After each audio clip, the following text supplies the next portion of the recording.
Time for a soccer down here 1v1 as our coverage of the USL League One playoffs continue down to the final four. Time to check in Greenville with the Triumph. Vice Chair, Chief Brand Officer Doug Erwin hanging out with us. Doug, it's always great to have you for a 1v1. Great to be on, John, as always. All right, so let's go back to the beginning of the season. Expectations being what they are, always there in Greenville. From the beginning of the season to now, from 30,000 feet, what are some of your takeaways about what Greenville has experienced as a franchise this year? I would say, John, that the number one thing from this year, certainly in terms of on the field, is you come off of making three straight finals, being the only League One team to do so, winning a championship. And now we're sitting here a couple days out from the chance to go back to a fourth. But I think we've definitely learned that we can't take it for granted because it's been a grind this season. Um, it's a long season in general. It's always a grind, but I think this year has been trying in a lot of ways on the field. Certainly, I think last year we kind of felt we were definitely proud of what we accomplished. It was a sour end to the season to lose the final in Omaha, but you look at what we've been through from an injury perspective all season, last season, really not. I don't know that we ever fielded the same starting 11 in back-to-back weeks. Um, and I think we kind of felt okay. We got that out of the way. That was the injury bug season, and here we are in 2022. And guess what? It's the injury bug season 2.0. And like I said, it's been a grind, but everything's still on the table. For what we want to accomplish. To be able to rally the last couple weekends of the season and still get one of the top two seeds and get a bye was huge.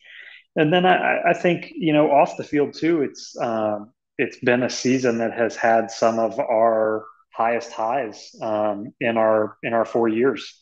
With the success we were able to have hosting Charlotte FC in the Open Cup and setting an all time record crowd for us, having one of the probably the coolest environment we've ever had with so many visiting supporters coming too, and then finishing the regular season with another sellout and our breaking the Charlotte crowd record by leaps and bounds in our home League One finale this season. So definitely one where we start trying to back up and look at what went right, what went wrong. But you get that week off, and from the front office standpoint, the bye is great. We get to catch our breath a little bit. But then it's like, oh yeah, but okay, now back to our real season to get back to the chance to play for another championship. And I think that in the conversations that I've had over the season in and of itself, and it reinforces with the teams that are in the playoffs, just how absolutely crazy USL League One can be at times.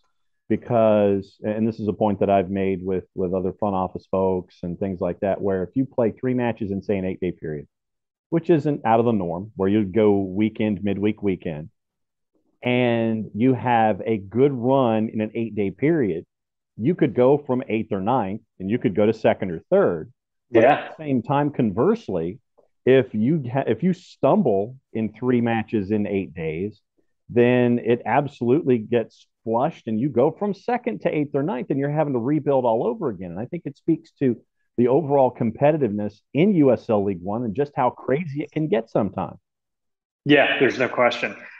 We experienced that up and down a couple times this season, and I think this is the second year in a row that we're seeing um, the race for the playoffs come down to the last week, and the league is not yet big enough for some of the games to not matter. You're coming down to the weekend, and almost every game has playoff implications because you're not, a 30 team league where you've got a couple non-playoff teams playing one another, in 4 or 5 matches. Everybody got something on the line. So the emotional wave of September and October is exhausting. And I think with the MLS2 clubs coming out, we had some MLS2 clubs that were fantastic, but others that were focused a little more on player development and not as results oriented. And now you've got a bunch of these independent teams that are just slugging each other left and right week to week, battling for the playoffs. And it's like I said, it's exhausting. And it's a long enough season that every team, regardless of if you are, the Man City of League One, you're going to have a month that's a rough month. And it's just, when does that come? We kind of had that summer swoon last season where, I think we went maybe 8 weeks without a win or something, or something like that. And then we did a similar thing this year later down the stretch, but we're able to rally enough at the end, not even with a ton of wins at the end, but with a ton of draws, and get a little help across the league. But the scoreboard watching just starts so early in the season. Normally you're not. I think about the baseball, aspect of it, and September. Last month of the season is finally when you start doing the scoreboard watching. We're scoreboard watching it, on July 4th. So it takes a lot out of you, but it speaks to the growth in this league, if not necessarily the growth in number of teams, just the growth in quality skill, top to bottom, and awareness. And great players are flocking to the league, and they're making it hard for anybody to make the playoffs. For someone who isn't in tune with USL League One on a weekly basis and a match week basis, what do you think the biggest misconception is about the league itself that's easy to dispel? Is there one? Ooh, that's a good question. I think one of the popular ones is that because we're a level down from the championship, the level of play is down a step, and that's no offense to the championship, which is great soccer, but I think we're great soccer too. But I think on top of that, I think that when people, especially people that aren't huge soccer fans, hear that we're two levels down from Major League Soccer, they think, oh, well, they're probably all minor league clubs like baseball, and they're probably all focused on player development. No, you got, especially now with the MLS teams not here, you got 12 or 11 this year, sorry, 12 next year. Groups of ownership that are independent and they want to win trophies. So we're chasing trophies. And, as it gets late in the season, it's not about, okay, what do we need to do to make sure all the guys develop? Obviously, player develops part of it. But we're all gunning for wins and trophies. And I think that's something that maybe doesn't always come through on the surface. And it's something certainly in our market that we keep trying to push is we're not the baseball team, we're not the hockey team, and there's nothing wrong with what they're doing, but they have affiliates. They're if you get a good prospect, they're here and they're gone. They could change the roster, 75% halfway through the season. But we're kind of like, you look at teams before any trade deadline. We've got the roster freeze at the start of September for the playoffs, so we're looking at bringing in pieces late. We signed a couple guys later into the season. We've done that every year. So I think the thing that I would impart on people is you want to pay attention because it's really competitive soccer. Is it as high a level across the board as MLS? No, obviously not. But is it quality soccer where the teams are by and large evenly matched, and you're going to see good games that feature, you might see a couple 0-0 draws where the defense is outstanding. You might also see a 5-5 game, which I'll bet is on your list of things to talk about before this interview is over. So it's a fascinating legue, and I think the championship is fascinating, and I think the people that might just be MLS fans, or might not even be American soccer fans, it might be Americans that just watch leagues across the pond. There's a lot of intrigue. There are a lot of storylines. There's a lot of player movement within the league. It's not just you play a year at League One and then you're done. We're playing against players that have played on our team and vice versa. So it's just as good as any other soccer league you're going to watch. The scale might not be as grand as some of what you're used to watching too, but if you get into it and follow it, it's every bit as entertaining. From the Triumph front office perspective, since the franchise came online, what has it been like when it comes to growth in the market, acceptance in the market, and just the overall growth of the franchise and its place in the Greenville footprint? What has the growth been like from your perspective since the franchise came online? Yeah, that's a great question. And one, I was actually kind of having this conversation with our midfielder and co-captain Aaron Walker the other day, who's been here all 4 years. Um, we come back to one of our sayings since day one is we wanted to buck the trend of a lot of sports teams where year one is your most successful year as a sports team. We remain committed to the philosophy that year one is not going to be our most successful year, and it has not been. We topped, if you take out 2020, which was year two for obvious attendance reasons, year three in 2021, we topped 2019 in attendance. I don't know what the final figures are yet for this season, but they're looking very good again to be right at 21 or just above it. And uh, I think there's such a prove it that comes with a a new team in a town where it's not an indigenous sport. There was a prove it when the first hockey team came to Greenville in 1998, and they did prove it year one. Now they kind of fell off a little later on, but that's not a sport that is native to South Carolina. Soccer is. You get 10,000 kids playing soccer in the upstate in South Carolina. Uh, so I think what was the biggest thing for us, John, was probably the leap in not just in ticket sales but in sponsorship. From 2019 to 2021, we went from 30 partners to 95 partners, and have stayed 21, 22. I think we inched up to a little higher, and we're now over 100 partners if you count the women's team's sponsors too. So that buy-in from the community is has been it was great from the start, but then has steadily improved since. And I think that's been awesome for us. And I think what's kind of cool now is you've got a handful of players who are in year three, year four with the team. They've stuck around because they believe in what we're doing. They love Greenville and upstate South Carolina. Could they probably be at a league or two higher? Some of them, definitely. But they don't want to be. They like the opportunity we're provided here, and it speaks back to what I was talking about: quality of play. It's not a huge step down for them to be in this league if they think they could play at the championship or abroad. So I think their buy-in has been just as important as the community's buy-in, and it's validating because they now can go out in the community that they've been a member of for a couple of years and extol the virtues of the club. And they get recognized around town. They're seeing Triumph magnets, posters, etc., on businesses around town. Year one, if you saw something around town, it was probably because we pleaded and begged with them to put it up in their store window. Now it's people coming and asking us, can we get more magnets? Can we get more schedules? Can we get a jersey to frame and put up on our wall of the restaurant? So we are really starting to see that bond. And, games like the Charlotte game were such a great get for casual fans who they came to the game not even necessarily knowing what the Open Cup was, but they understood that Charlotte FC was coming down and had former Premier League champion on the field at Legacy Early College, and that resonates. And I think most importantly, in terms of timing of where we're talking right now, playoffs resonate.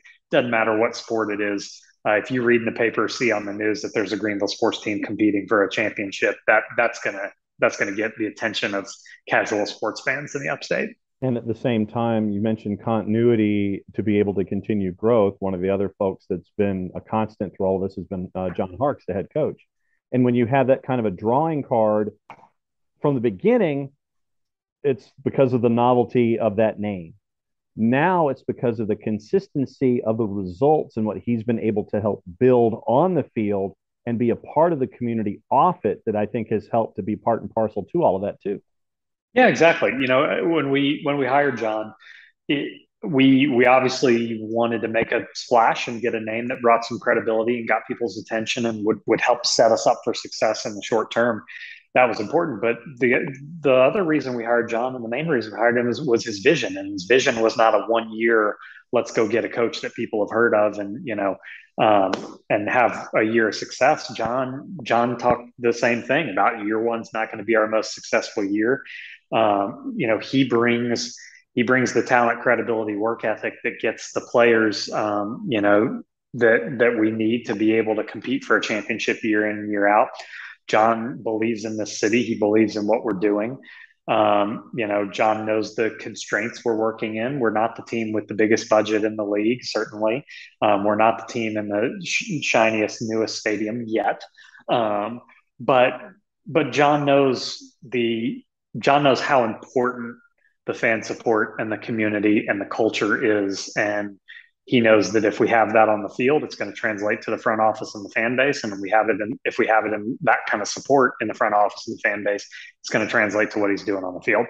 So I think to be here in year four with John as our head coach has been awesome. And look, I think if we could dole out another 5 year extension or something, we'd do it in a heartbeat. And when it gets to the off season, we'll talk about that. Um, but but I think what has just always been so great is not just our buy-in in him, because that's the easy part. He's got the resume. It's his buy-in in us, his buy-in in Greenville and the upstate, and his buy-in in this league. He too knows that there's high-level soccer at this league, and it's a very competitive league. And John has always talked about, since the day he retired from being a MLS player, World Cup player, Premier League player, etc. It's been for him about how can he give back to the game and how can he grow the game in the U.S. And he has seen this as such an opportunity to grow the game in a brand new league when he came in, to grow the game in the U.S. And it's part of the reason he came back to play Major League Soccer, coming back from England when the league started in '96, is he wants to grow the game in his country. And I think you've seen that in everything he's done for us across these 4 years. All right. So now the next matchup for you in this 4 years is a rival, been the natural rival since the beginning, South Georgia Tormenta. Earlier this year, you had a full bout full of crazy in a match that is definitely match of the year candidate here in this country, regardless of division. When you look at the rivalry in and of itself over the last handful of years, what has it meant to have this rivalry, and what has it done to have a rival in South Georgia Tormenta? It's been fantastic. I was talking with somebody from one of our local media outlets the other day, and they were asking who our rival is, and I said Tormenta, and they said, "Well, do you guys consider Charlotte a rival?" And I said, "Well, the Independents, it's their first season in League One after reclassifying, and yes, geographically they're a rival, but we haven't really felt out the fan bases enough yet. The stakes haven't been high enough." And for us, it's tough for Greenville to be a rival with Charlotte because the cities themselves are so different. They're on such a different scale. If a team comes to Columbia tomorrow, if a team comes to Asheville tomorrow, they're probably a rival for sure, just from a proximity standpoint. But so, Tormenta is a little further away, being down in Statesboro, but you go back to us being the first matchup in League One history when we played on March 29th. I think it was 29th of 2018. But since then, we've met a lot more times, and the rivalry has been such an even one on the field. We were able to meet in Open Cup year one, which was huge in building the rivalry. And I think we have similar approaches, certainly from a front office perspective. We really respect what they're doing. They really respect what we're doing. We talk a lot. We share ideas. And then on the field, again, we just beat each other up and we go back and forth. And we'll have the upper hand one year. They've had the upper hand to date this year. But I think it's been important for our fans to be able to travel there. It's a bit of a longer drive, but in a new league where the teams are scattered, we know that there are teams in this league that don't have a rival where their fans can easily travel. So it's been huge for us to have a drivable road trip year one. Now we're starting to get a couple more of them as other teams are coming in. But I think Tormenta will always feel like our rival because we're two of the original teams. It's the same way, NHL hockey is how many years old now, but the original six, it's always a rivalry when any of those guys play. I don't know how many of the originals we have in League One now, but we'll always be rivals because of that. And I think there's such a great contrast in styles of play too. You've had some good player continuity. They've had a couple players, for all 4 years. We've shared a couple players now. You've got Alex Morel for them, who played for us and played for them before. JJ Donnelly, so Lucas Coutinho, I could go on. So that helps. That helps the fan bases, start to dislike each other in the classiest sense of the word. It's easy to have hateful rivalries, and this is not a hateful rivalry. This is kind of like a brother on brother rivalry where you run around the house trying to punch each other. But you're family at the end of the day. I know we won't be family on the field Saturday night, but I think that camaraderie is important. And the fans don't always get to see that camaraderie, but it starts with respect, and I think that there's respect from our fan base to theirs and vice versa. So uh, we've just got to figure out a way to beat them on the field this year because we've not done that yet. And even when we've been up 5-1, um, so as you said, game of the year, highest scoring game in League One history. So, but who knows what's going to happen tonight? Because I think we're two very different teams, or tonight, Saturday night, because we're two very different teams from where we were when we played that 5-5 game. All right, so cut the promo for me for the match in and of itself at Legacy Early. What's happening? The where, the when? Let me lay it on me. What more do you need? It's playoff soccer. It's our second ever home playoff match. We're looking to reach our fourth League One final. If we can have a victory standing in our way, is our 4-year rivals in Tormenta. There's the little footnote of the Greenville Liberty losing to Tormenta in the playoff semifinals of the W League this season. Don't think that's not on our mind too. We're two teams, but we're one organization. Our head coach of the Liberty, Julie Carlson, when she's not in Liberty season, is actually helping with out at training with the guys, helping coach Triumph some. So she knows she's just as motivated as all of us, reminding them how badly we want to win. It's going to be a great fall night for soccer. The weather looks good. Should be an awesome crowd. We went to extra time in the semis last year. It's our first ever extra time game. Or actually, I shouldn't say that. I think we played extra time against Charleston in the Open Cup. But we're able to win in extra time. So there's that kicker. We're going to know by the time our game ends whether we're hosting the final or not. Should we play with Richmond going ahead of us? So it's going to be an awesome night. For making four finals, to only have hosted one playoff game to date is kind of wild. So we don't get a lot of these chances. The home field advantage is so big at Legacy Early College, and it's going to be an awesome night. I heard that Tormenta is going to travel a good number of fans, probably the most they've ever traveled for one of our matchups against them.